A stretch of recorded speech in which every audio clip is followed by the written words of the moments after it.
Valorizo a minha família e o meu trabalho acima do meu próprio prazer, e para viver segundo os meus valores, precisava parar a leitura compulsiva e escapista. Que passo você pode dar para mudar esse comportamento? Posso me livrar do meu leitor eletrônico. O acesso fácil a leituras baratas abastece essas leituras até tarde da noite. Parece uma boa ideia, ele disse e sorriu. Tínhamos terminado minha vez de ser a paciente. No dia seguinte, fiquei pensando sobre nossa conversa. Decidi dar uma pausa nos romances baratos até o mês seguinte. A primeira coisa que fiz foi me livrar do meu e-reader. Nas primeiras 2 semanas, passei por uma abstinência de baixo impacto, incluindo ansiedade e insônia, especialmente à noite, pouco antes de ir para a cama, hora em que eu costumava ler as histórias. Tinha perdido a arte de adormecer por conta própria. No final do mês, sentia-me melhor, e me permiti voltar a ler um romance, planejando ler com mais moderação. Em vez disto, acabei me esbaldando com literatura erótica, ficando acordada até tarde durante 2 noites seguidas, me sentindo exausta nos dias seguintes. Mas agora eu via meu comportamento como ele realmente era, um padrão compulsivo e autodestrutivo que tirou o prazer da coisa em si. Senti uma determinação crescente de parar com aquele comportamento para sempre. Meu sonho acordada estava chegando a um fim. A honestidade favorece conexões humanas íntimas. Dizer a verdade atrai as pessoas, especialmente quando nos vemos dispostos a expor nossas vulnerabilidades. Isso é contraintuitivo porque presumimos que, expondo nossos aspectos menos desejáveis, afastaremos as pessoas. Logicamente faz sentido que as pessoas se distanciassem ao saber das falhas e transgressões do nosso caráter. Na verdade, acontece o oposto. As pessoas se aproximam. Em nossa desconstrução, elas veem sua própria vulnerabilidade e humanidade, asseguram-se de que não estão sós em suas dúvidas, seus medos e suas fraquezas. Jacob e eu voltamos a nos encontrar de tempos em tempos nos meses e anos que se seguiram à sua recaída na masturbação compulsiva. Naquela época, ele continuou a se abster dos comportamentos adictivos. A prática da honestidade radical, sobretudo com sua esposa, foi o alicerce da sua contínua recuperação. Em um dos nossos encontros, ele compartilhou uma história que aconteceu logo depois de ele e a esposa voltarem a morar juntos. Ela estava saindo do banheiro, um dia depois de estar de volta à casa deles, quando notou que faltava uma das argolas da cortina do banheiro. Perguntou a Jacob se ele sabia o que tinha acontecido. Gelei, Jacob me contou. Sei perfeitamente o que aconteceu com a argola, mas não querer contar. Ter muitas boas razões. Foi há muito tempo. Ela ficar nervosa se eu contar. Agora está tudo ótimo entre nós. Isso vai bagunçar. Mas então se lembrou do quanto mentir e dissimular tinha sido corrosivo para o relacionamento deles. Antes de ela voltar para casa, ele prometera ser honesto, custasse o que custasse. Então eu digo, usei para construir uma das minhas máquinas, quase um ano atrás, depois que você foi embora. Não é nada recente. Mas prometi ser honesto com você, então estou contando. E ela? Perguntei. Achei que ela vai dizer que chega, que está indo embora de novo. Mas em vez disso, ela não grita comigo. Não vai embora. Coloca a mão no meu ombro e diz, obrigada por me dizer a verdade. E depois me abraça. A intimidade é em si uma fonte de dopamina. A oxitocina, um hormônio muito envolvido com o ato de se apaixonar, com o vínculo entre mãe e filho e a união monogâmica de vida inteira de parceiros sexuais, conecta-se a receptores nos neuronídeos secretores de dopamina no circuito de recompensa do cérebro e aumenta a descarga do trato do circuito de recompensa. Em outras palavras, a oxitocina leva a um aumento da dopamina no cérebro, uma descoberta recente feita pelos neurocientistas de Stanford Lin Jung, Rob Malenta e seus colegas. Depois de sua revelação honesta para a esposa, que demonstrou carinho e empatia, é provável que Jacob tenha experimentado um pico de oxitocina e dopamina em seu circuito de recompensa, encorajando-o a repetir aquilo. Enquanto contar a verdade favorece um vínculo humano, o hiperconsumo compulsivo de produtos ricos em dopamina é a antítese desse vínculo. Consumir leva ao isolamento e à indiferença, uma vez que a droga vem substituir a gratificação obtida no relacionamento com os outros.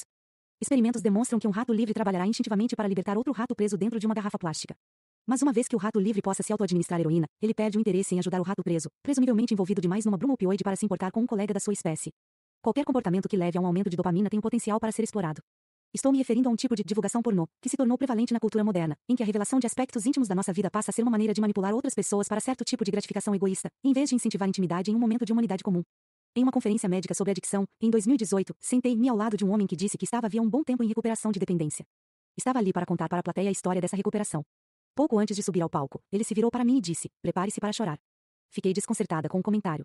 Incomodou-me o fato de ele antecipar como eu reagiria à sua história. De fato, ele contou uma história angustiante sobre dependência e recuperação, mas não fui às lágrimas, o que me surpreendeu, porque em geral fico profundamente comovida com histórias de sofrimento e redenção. Nesse caso, a história dele pareceu falsa por mais que fosse factualmente correta. As palavras não correspondiam às emoções encobertas por elas. Em vez de sentir que ele estava nos concedendo acesso privilegiado a uma época dolorosa da sua vida, parecia que ele estava ostentando e manipulando essa dor. Talvez seja porque ele já tinha contado aquilo muitas vezes. Com a repetição, a história pode ter ficado rançosa. Seja qual for o motivo, ela não me estimulou. Existe um fenômeno bem conhecido nos grupos de AA dos Estados Unidos chamado drunkalogs, referindo-se a façanhas realizadas sob o efeito do álcool que são compartilhadas apenas para entreter e se exibir, e não para ensinar e aprender. Os drunkalogs tendem a provocar desejo, e não a promover recuperação. A linha entre uma confissão honesta e um drunkalog manipulador é tênue, incluindo diferenças sutis de conteúdo, tom, cadência e emoção, mas você percebe quando vê.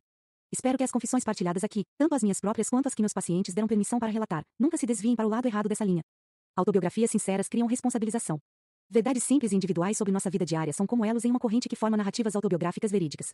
As narrativas autobiográficas são um parâmetro essencial do tempo vivido.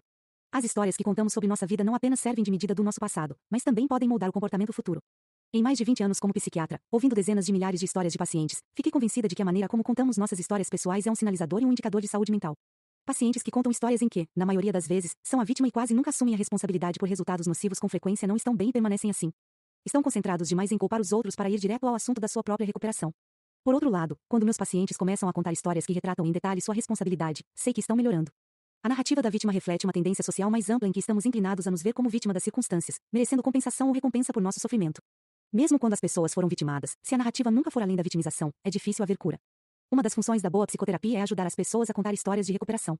Se a narrativa autobiográfica fosse um rio, a psicoterapia seria o meio pelo qual esse rio é mapeado e, em alguns casos, redirecionado.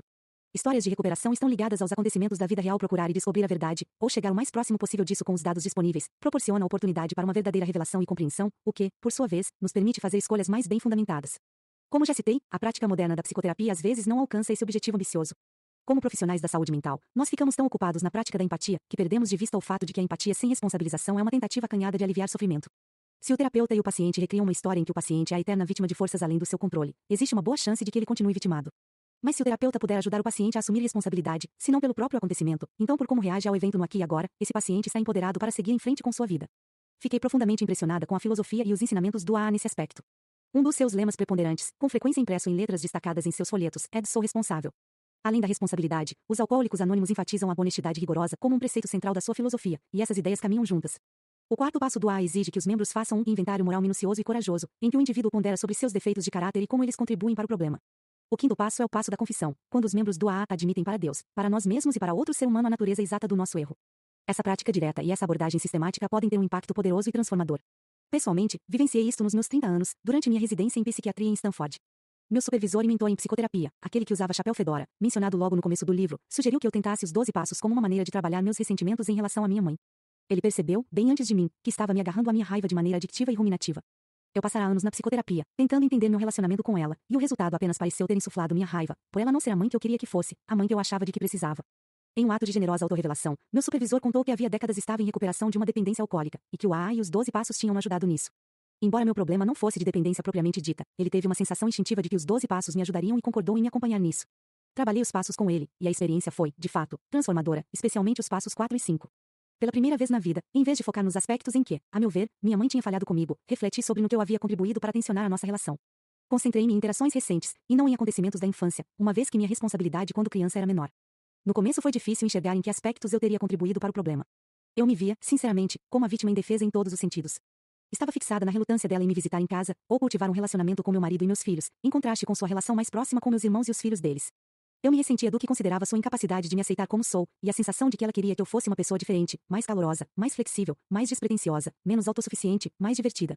Mas, então, comecei a enfrentar o doloroso processo de anotar, sim, anotar no papel e assim fazer a coisa ficar de fato muito real, meus defeitos de caráter e a maneira como eles haviam contribuído para a nossa relação tensa. Como disse Ésquilo, precisamos sofrer, a verdade exige sofrimento. A verdade é, sou ansiosa e medrosa, embora sejam poucos os que imaginariam isto de mim.